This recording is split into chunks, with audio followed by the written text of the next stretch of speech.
Hello friends, I am Professor Nancy Consagra and we are studying the subject Cyber Law and Ethics. In yesterday's session, we study about the intellectual property and in that we study about the patent law.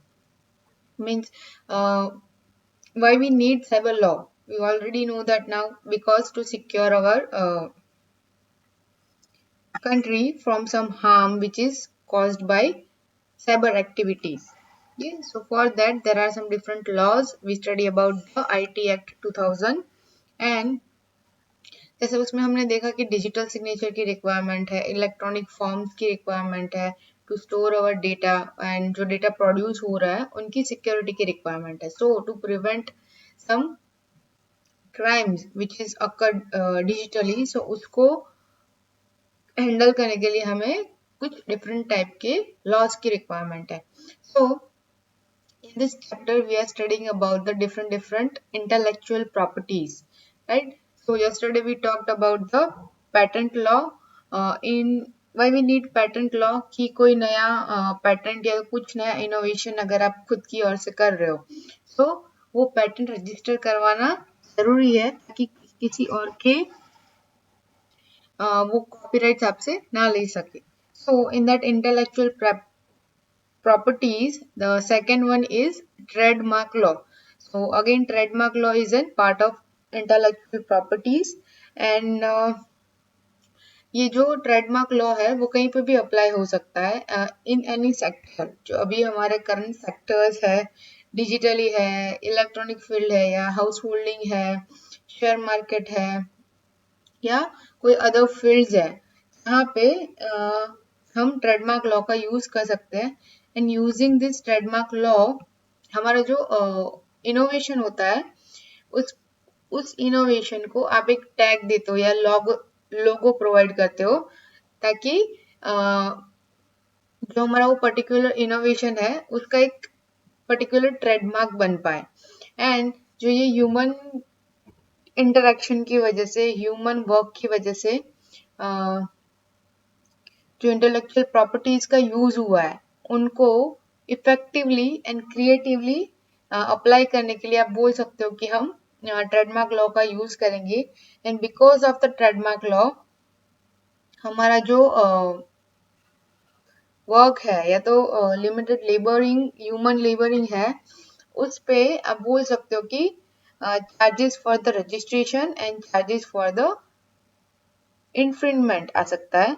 So we already know the types of the intellectual properties, right? उसमें से एक है ये trademark, दूसरी है copyright act, patent act and design act. We already show the patent act and design act कि वो कैसे वर्क करता है. So let's understand about the trademark law. So trademark means it could be it includes a name, a word, a sign and the that differentiate goods from the good of other enterprises. कि कोई नया enterprise या कोई market या कोई product अगर आप launch करने जा रहे हो तो उसको आप कोई पर्टिकुलर नाम दे रहे हो या उसको किसी सिंबल से डिफाइन कर रहे हो, किसी साइन से डिफाइन कर रहे हो या किसी लोगो के साथ उसको अगर आप लॉन्च कर रहे हो and by the time that logo will be the name or a trademark, that logo, name, word is in trademark. So जो सर्विसेज प्रोवाइड कर रहे हैं, जो गुड्स है, marketing of the goods means marketing जो प्रोडक्ट्स आते हैं वो सारे मार्केटिंग है पूरा, उसमें कोई प्रोसीजर्स है. सो उनके ऊपर अभी ट्रेडमार्क लगा हुआ आता है. And if trademark is there so उसको रिकॉग्नाइज करना, उस प्रोडक्ट को याद रखना काफी आसान हो जाता है. एंड उसकी जो पब्लिसिटी भी होती है, ओके, माइट बी पॉसिबल कि कुछ ट्रेडमार्क ऐसे है जो सिंबल के थ्रू रिप्रेजेंट किए जा रहे हैं और वो काफी इजियर भी है लोगों को रिकॉग्नाइज करने के लिए कि वो इजीली वो याद कर सकते हैं. And another thing, the owner can prevent the use of his mark or sign by the another competitor कि मार्केट में अगर कोई नया पर्सन आ रहा है सो उसका सिमिलर मार्क नहीं होगा, कि ट्रेडमार्क होगा तो that is easier for the owner कि कोई उसकी डुप्लीकेसी जनरेट कर रहा है कि नहीं कर रहा है वो आसानी से ढूंढ पाएंगे. सो A trademark is not always a brand, but the brand is always is a trademark. कि it might be possible कि कोई brand है, ठीक है, उन्होंने कोई ट्रेडमार्क सेट किया हुआ है, सो उनका वो जो ब्रांड है वो ट्रेडमार्क बन सकता है, बट ट्रेडमार्क कभी ब्रांड नहीं बन सकता. So that is the one thing which we should keep in mind कि अगर आप कोई चीज को ट्रेडमार्क के थ्रू सेट करने जा रहे हो, so this is the one major thing.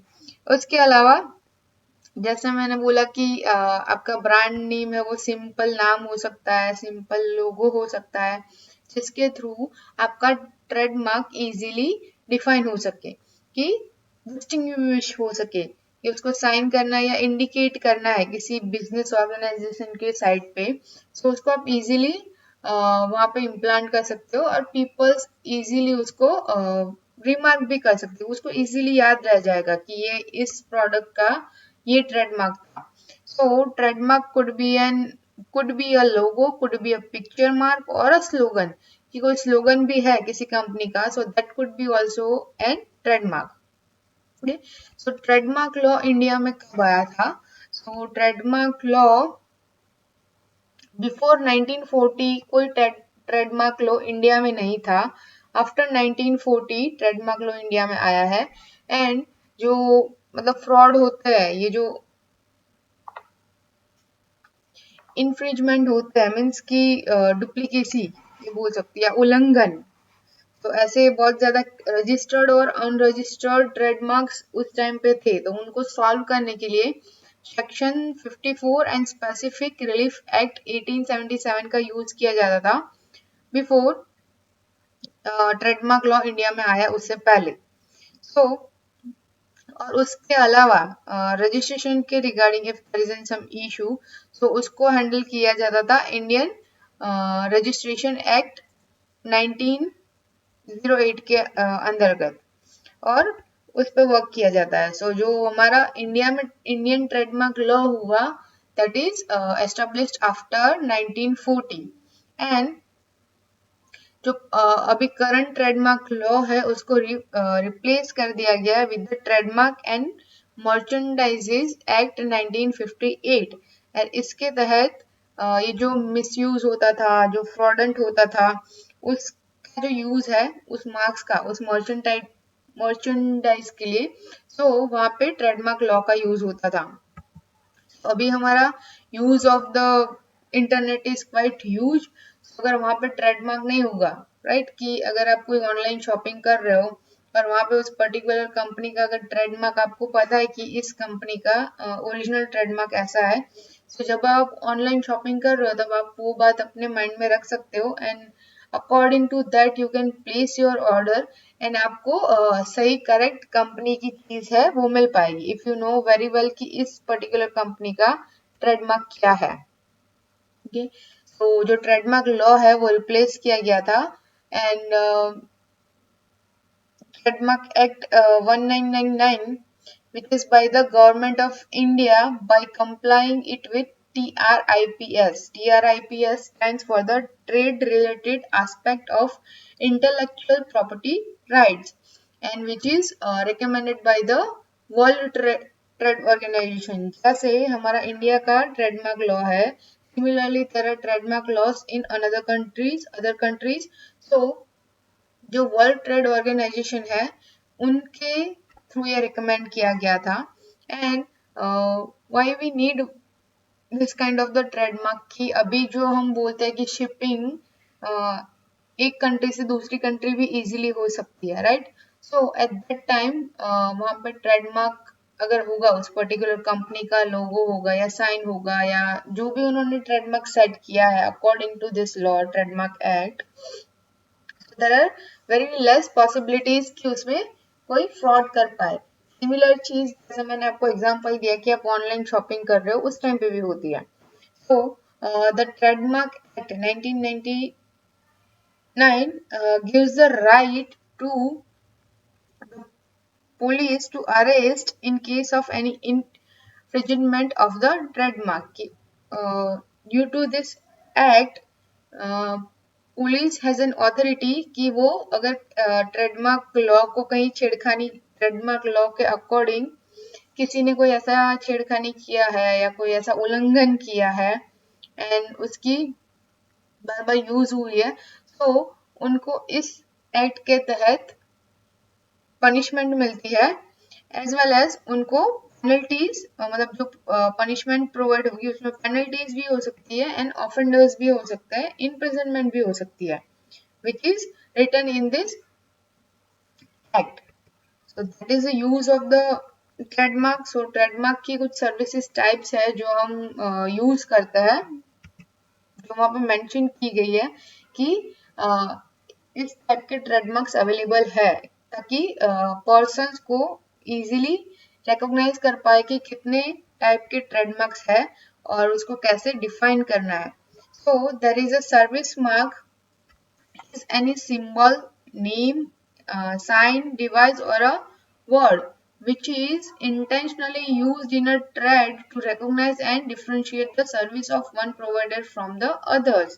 कि सपोज सेम ही चीज है, सेम प्रोडक्ट है, कि सपोज आपकी शू की प्रोडक्ट है, अभी शू की प्रोडक्ट लॉन्च होने जा रही है from two different owners, two different companies. So at that time अगर दोनों की तो ट्रेडमार्क है या तो कंपनी का नेम है या तो साइन है, लोगो है, अगर वो सेम होगा बट उनकी प्रोडक्ट की क्वालिटीज है वो डिफरेंट होगी, ओके, उनके प्राइसेस डिफरेंट होगी, उनकी मटेरियल्स डिफरेंट होगी, तो जो जिस पर्सन ने लेस मटेरियल या लेस थिंग्स यूज किया होगा, मतलब पुअर क्वालिटी यूज किया होगा, उसका भी माइट भी पॉसिबिलिटी है कि जिसका क्वालिटी अच्छा है उसी रेट में वो चला जाए because of the same trademark. तो वो नहीं होना चाहिए. तो उसके लिए हमें ट्रेडमार्क लॉ की रिक्वायरमेंट है, ताकि डिफ्रेंशिएट कर पाए कि अगर दो प्रोडक्ट है जो सेम दिखते हैं, उनके फीचर्स आउट लुक में सेम दिखता है बट इनरली थोड़े डिफरेंट है, तो उनको रिकॉग्नाइज करने के लिए, उनको डिफरेंशिएट करने के लिए हम इस ट्रेडमार्क लॉ का यूज करते हैं. सो सर्विसेज मार्क्स में डे टू डे सर्विसेज में किस टाइप के सर्विसेज वो प्रोवाइड कर रहे हैं, स्पॉन्सरशिप प्रोवाइड कर रहे हैं, hotel services provide, entertainment services है, स्पीड रीडिंग इंस्ट्रक्शन है, मैनेजमेंट एंड इन्वेस्टमेंट है, हाउसिंग एंड डेवलपमेंट सर्विसेज है. तो इन सर्विस मार्क का जो ट्रेडमार्क है उसमें ये सारी चीजें इंक्लूड होती है. एंड सर्विस मार्क ट्रेडमार्क है that is played and critical role while we are promoting और सेलिंग ए प्रोडक्ट और अ सर्विस. तो उस at that time it is very useful और उसका एक मेजर रोल रहता है, ताकि हम कोई गलत चीज होने से उसको प्रिवेंट कर पाए. And a product is indicated by its service mark, and that product service mark is also known as a trademark. You can say that. So अभी हमने देखा कि ट्रेडमार्क लॉ के बेनिफिट्स क्या है for normal human people, right. So अभी अब ये जो डेजिग्नेटेड किए गए कि अलग अलग तरीके से है, कि ब्रांड के लिए है या उसको प्रमोट करना है, उसकी सर्विस के लिए है या पर्टिकुलर चीज के लिए है. सो उसको कैसे, उस ट्रेडमार्क को कैसे लिया जाता है. So first one is TM. Might be possible you notice this thing so many times. So TM is used for unregistered trademarks and it is used to promote और ब्रांड गुड्स की, जो brand की चीजें हैं जिनको promote करना है या they are not registered, on that promoting और ऑन दैट गुड्स वहां पे TM यूज होता है. Then second one is SM. So it is used for an unregistered service mark and it is used to promote or a brand services, कि किसी brand की services है वो provide हो रही है, so उसके ट्रेडमार्क में SM यूज होता है. And the last one is R. The letter R means R के सराउंडेड सर्कल होता है, राइट. जैसे एट द रेट है वैसे एट द रेट R होता है. So that is used for registration trademarks. काफी चीजें होंगी. सिंपल आप अगर बिस्किट्स का पैकेट लो या चॉकलेट कंसिडर करो, सो वहाँ उनके जो डिटेल्स होती है, उनकी जो पैकेजिंग होती है, वहाँ कहीं ना कहीं @ लिखा हुआ होता है, राइट। तो दैट इज द ट्रेडमार्क। उसके अलावा कौन सी चीज है जिसके ट्रेडमार्क्स है? Common examples. ओके, सो जो फर्स्ट रो है उसमें है एंड्रॉयड का, again it is an trademark but with logo, ठीक है। Second one is Apple, third one is McD, McD में नीचे लिखा हुआ है I am loving it, right. so again it is in one kind of trademark. Second one is fourth one is Microsoft. Then Coca-Cola, it is the previous or older logo of Coca-Cola. Then Shell Oil. Then MSNBC का, then हमारे जो Olympics होते हैं उसका ये लोगो आप बोल सकते हो कि ये ट्रेडमार्क है। देन टारगेट का, मर्सिडीज बेंज का है, सुपरमैन का है, नाइक का है, नाइक का इज वेरी कॉमन वन क्योंकि सबको पता होता है। पेप्सी का है, ओके, पिल्सबेरी का है, मिकी माउस का है। सो ये क्या हुआ, ये सारे ट्रेडमार्क्स है एक टाइप के जो सेट किए गए हैं। अभी कोई आपको बोलेगा कि ओलंपिक्स के बारे में बताओ, जो आपको ओलंपिक्स का जैसे याद आएगा वैसे ही उसका लोगो भी याद आता है। सो दैट इज द ट्रेडमार्क कि एक सेट कर दिया गया है कि जिसके थ्रू हमको इजीली पता चलता है। सिमिलरली बहुत सारे अदर ट्रेडमार्क्स भी है, जैसे पूमा है, वॉक्सवैगन है, एडिडास है, याहू है, गूगल है। जैसे गूगल का लोगो है तो क्या हुआ, वो उसका ट्रेडमार्क हुआ। हार्ली डेविल्सन है, मोबिल है, राइट, बीबीसी है, अमेरिकन एक्सप्रेस है, एंड ईच एंड एवरीथिंग मैट भी छोटे से छोटा ब्रांड होगा तो उसका भी कोई ना कोई ट्रेडमार्क सेट किया होगा। अभी उन्होंने वो ट्रेडमार्क नाम रखा है, उन्होंने वो ट्रेडमार्क स्लोगन रखा है, उन्होंने वो ट्रेडमार्क लोगो रखा है, that is up to them. बस उनका जो ब्रांड है उसको उन्होंने यूनिकली आइडेंटिफाई किया है ताकि वो ऐसा कोई दूसरा क्रिएट ना कर पाए।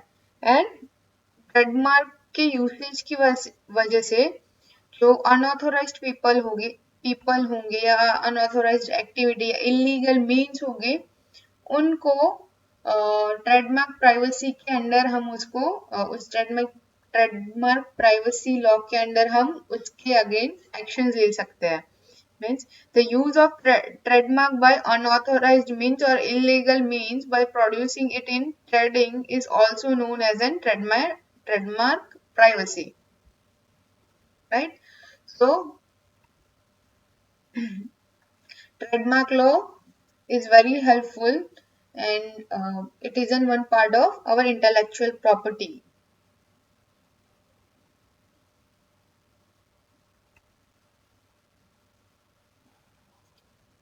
Yeah.